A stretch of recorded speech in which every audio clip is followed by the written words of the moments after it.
begin with Dr. Zakaria Al Muharrami, who's a professor of microbiology at Sultan Qaboos University. But he's more than that. Nationally renowned, internationally renowned in terms of the field of microbiology, neurosciences, brain damaged children, and much else. He's been writing for more than a decade and a half about a new Oman, a new way of looking at issues pertaining to Arab security, Arab stability, Arab peace, Arab prosperity, and the enhancement of the participation of peoples in the national development process. Please welcome Dr. Zakaria Al Muharrami.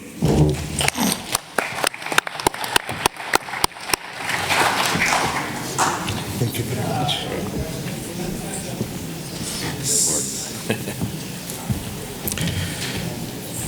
Well, assalamu alaikum. Good morning and probably good afternoon to some of the people in the Arab world. I would like first to start by thanking Dr. John Duke Anthony for his belief in me and for his encouragement and for inviting me to be with you at this very important this is the one. All right, good. Well, I know that human mind is geared to be interested much into conflicts, into threatening events, and doesn't care much about peace and non-conflicts, because that's an ease. So it is really difficult for me to grab your attention, but I will try my best. I will try to cover a few things to describe the Omani policy, review the Oman's history and understand Omani culture, learn about Oman's political principles, list the current challenges that faces Oman, and try to foresee the existing opportunities. Since we are in the Ronald Reagan building, our late Sultan Qaboos has visited Washington in December 1983. But that wasn't the first Omani-American relationship. Our relationship goes back to the 19th century, where a ship from Oman by the sixth grandfather of Sultan Qaboos, Sayyid Said bin Sultan, has sent a gift to the American people, and that ship has arrived in New York in 1840. So our relationship goes back for around 200 years. Dr. Al-Shaigi from Kuwait has talked about the Omani getting the Iranian and the American to sit together in 2015. But he forgot to tell you that in 2010, Oman got two probably not very good friends, the Saudis and the Iranians, to sit together. Our late Sultan has met Netanyahu, and just before that, he met Mahmoud Abbas, trying to open windows and doors for the frozen peace process. So, how to describe the Oman foreign policy? Joseph Kachichian from RANDS have said it very clearly. To understand Oman's current foreign policy is to understand skilled diplomacy works, how balancing interest tolerance towards differences and a determined search for mutual benefits can open international doors and keep them open even during conflict. While other nations in the Middle East have been driven by ideology and short-term gains, the Sultanate of Oman has pursued its own course, holding to the belief that peaceful negotiation is essential to the overall long-term goals of Omani security and prosperity. So that is how Oman foreign policy is based. But why? Why Oman is different than the other Middle Eastern countries? The answer is in this paper by an Italian academics. They have written in that paper that because of its strategic geographical position, so geography, overlooking the Strait of Hormuz and the Arabian Sea, Oman has been trading with the Indian Ocean rim for at least 5,000 years. Oman is not a new nation. And Omani people have always been exposed to a certain openness of mind and lenience towards the neighbor. This cultural and economic openness is somehow also visible in the religious sphere. The majority of the population belongs to Ibadism, the Islamic school considered to be a third way between Sunnism and Shiism, and predating both since its origin date back to the early years of Islam. Oman is the bridge between the East and the West. It is, and it has been like that since the inception of history.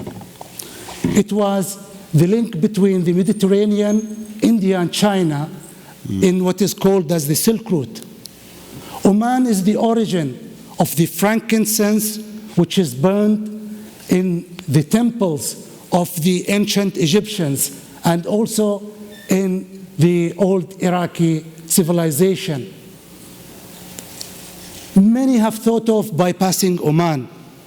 They didn't reach anywhere, and that's Alexander the Great. His demise was because he tried to bypass Oman. The Phoenicians, according to Herodot and many historians, they originally came from Oman. They taught the world what is it to make glasses, how to make ships, and how to paint. And by the way, most of the Gulf state flags have the red color. It actually originates from the Phoenician red. When the Prophet Muhammad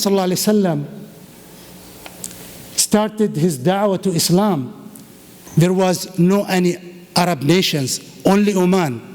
And he sent a letter to the king of Oman asking him to be Muslim. But there is something interesting in what happened in Oman.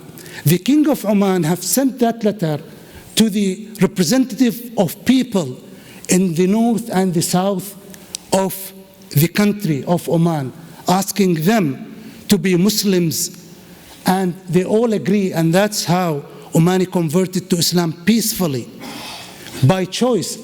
The Persians who are living nearby, they refused, and that's why the Omanis started a war against the Persian, kicking them out of Oman and the Arabian Peninsula, and then they helped the Islamic country at the time of Khalifa Umar to defeat the Persian Empire. And that's, by the way, that's the letter from the Prophet. It is claimed to be, at least. Ibadism in Oman. Probably some of you who are Arabs and Muslims, they understand this. But some of you, they don't know. There is a difference between the Islamic sects, the three major Islamic sects. The Sunni school, think about the ruler. He has to be from Quraysh, which is a tribe from Mecca. The Shia, they think the Imam or the ruler has to be from the offspring of Imam Ali, and there are 12 of them. The Ibadis are the only one that think any Muslim can be the leader, provided he's selected by the Muslims, whom are called Ahl al-Hall wal-Aqd. Actually, Oman have been ruled by the Ibadis for around 1,200 years. And there was an Emirati writer, Dr. Hussein Ghobash. He stated this in his PhD thesis in France. He said, in the Islamic historical context, we find that the application of the principle of consensus and contract has been suspended in reality since the end of the rightly guided Caliphate state, while the Omanis applied these two principles at the level of the Imamate, the state and society, and indeed in all matters, since the 2nd century after Hijrah. In other words, this Omani experience extended with some interruption 12 centuries. So that is the longest democratic experience in history. Oman has a special character. It has never been conquered completely by any invaders. The Portuguese Empire, they came to Oman in 1560, but they occupied only small ports in Oman. The entirety of Oman has never been conquered by anybody, and that's why the Omanis kept their tradition, their culture since the prehistory. The revolutionary government of France have sent, in one of their documents, have sent a letter to their representative in Iraq, and they asked him to visit Oman, and they described the Omanis as the premier people of the world. Jeremy Jones has a book called Oman Culture and Diplomacy, and he described Oman as cosmopolitan. He says, in Oman, as in so many countries around the Indian Ocean littoral, the interaction between the diverse people of the Indian Ocean region has for several centuries been part of the daily life, not merely on the ocean or in the far-flung quarters of the world, but as part of the fabric of life on shore too. This feature of Omani social life, which Frederick Barth would call it cultural pluralism, significantly predates the period of European colonial intervention in the Indian Ocean. And by the way, when these colonial invaders came to the region, some of their scholars, when they visited Oman, they were amazed by the type of pluralism and the tolerance the Omanis has. And one of them, I think his name was something Palgrave, in 1738, he's a British guy. He described the Omani tolerance as something that he has never seen in any other part of the world, not even in Europe. So what is the Omani political principle? It has been simplified by the late Sultan Qaboos. He said, among the well-established principles of Oman is cooperation with other countries and people on the basis of mutual respect and common interest, non-interference in the affairs of others, as well as non-acceptance that others interfere in our affairs. Most of the conflicts that happens now in the world is because people are trying to impose changes in other people community and in other people politics. What are the challenges? I think there are few challenges facing Oman. One of them is how to translate the political success into economic development. Second is unemployment. Around more than 40% of the Omani population are foreigners. I think in the United States it's less than 15%. And that led to unemployment of Omanis, and I think the same problem is also there in many of the GCC countries. And that led to some uprising in 2011 and 2020. More social engagement. When Sultan Qaboos came to power, there was no schools in Oman. So it was very difficult to have social engagement. But in the 80s, he started the Advisory Council. Then in the 90s, he made the Shura Council. And now that Shura Council is very powerful, but still, the Omanis are more ambitious. What are the opportunities?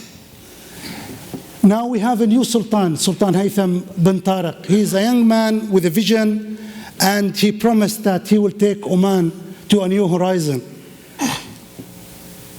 Stability. You can see there are conflicts everywhere around Oman. Oman is stable and is a safe haven. Ad-Duqum, as was mentioned by the video shown by Dr. Anthony, I think that can bring or can attract the maritime to Oman again, as it was before in history. And also the new desert road between Oman and Saudi Arabia, that will bring the whole GCC countries and give them openness to the Indian Ocean. A very important opportunity is that most of the Omani population are young. More than 96% of the Omani population are at the working age group. Possibly this is the last one. Oman is also very special environmentally. It has a special rocks that contain ophiolates. Ophiolates has the power to mineralize carbon, and that can clean the air from what is called now the global warming. And when you visit Oman, especially Samail, and you see these whitish lines in the Omani rocks, that is the Omani stones or the Omani rocks and Omani mountains cleaning the air for you. Thank you very much.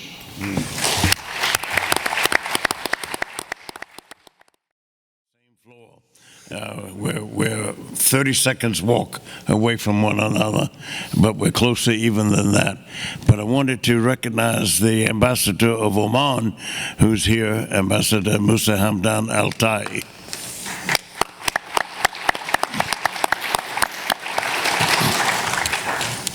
Ambassador Shmira. Your Excellencies, ladies and gentlemen, as the person standing between you and lunch, I'm going to keep my remarks brief. But I would like to thank Dr. Anthony and the team for inviting me to share some thoughts on Oman, a country that I certainly have come to know and become very fond of through my ambassadorship there.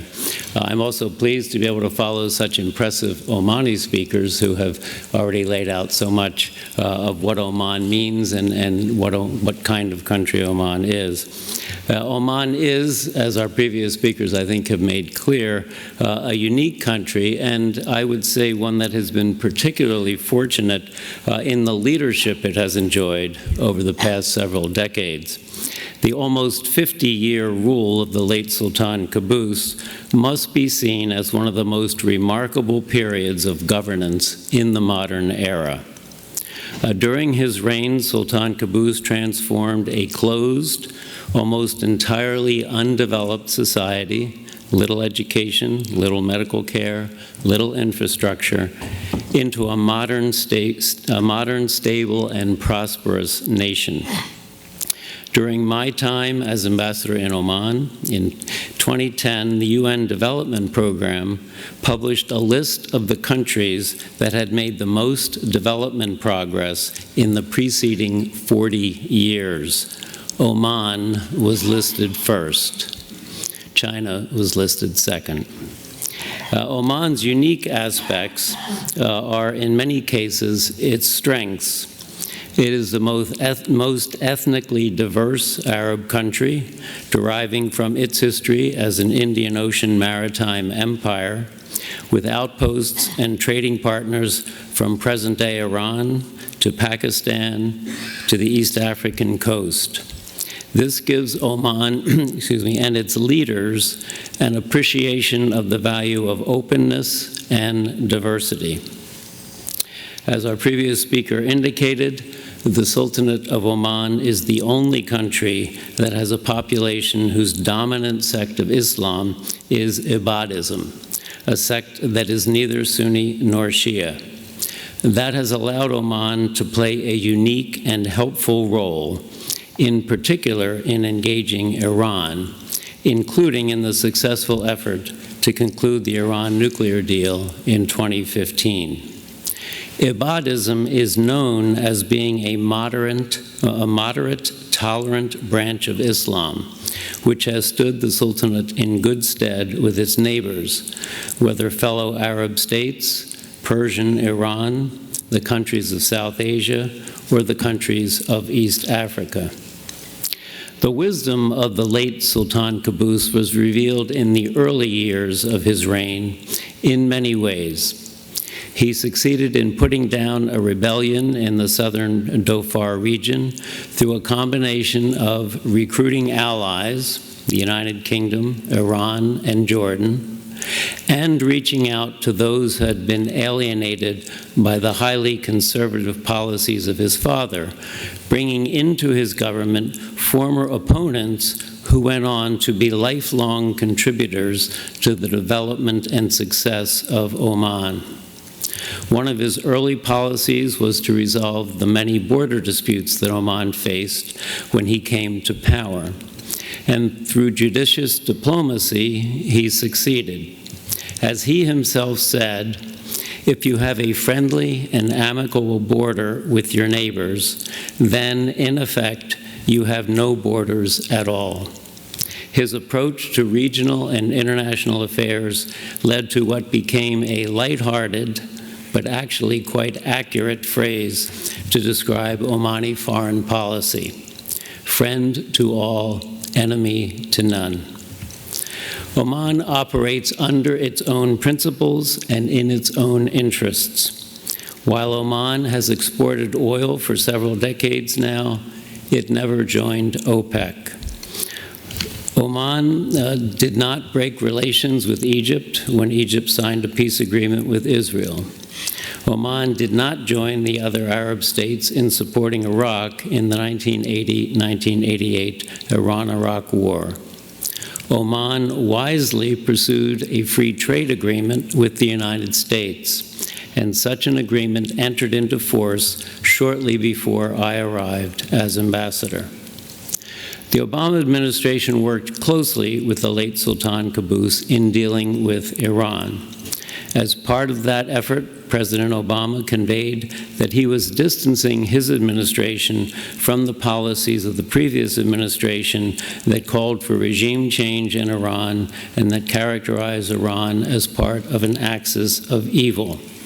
With this, Sultan Qaboos was able to energize his diplomatic corps, and as we saw during my tenure in Oman, dealing with the Oman-Iran dynamic, we ultimately got to the Iran nuclear deal. Iran grants a level of trust to Oman that it does not to any other Arab state. Iran and Oman share the territorial waters of the Strait of Hormuz, although all of the navigable sea lanes in the strait lie in Omani territory.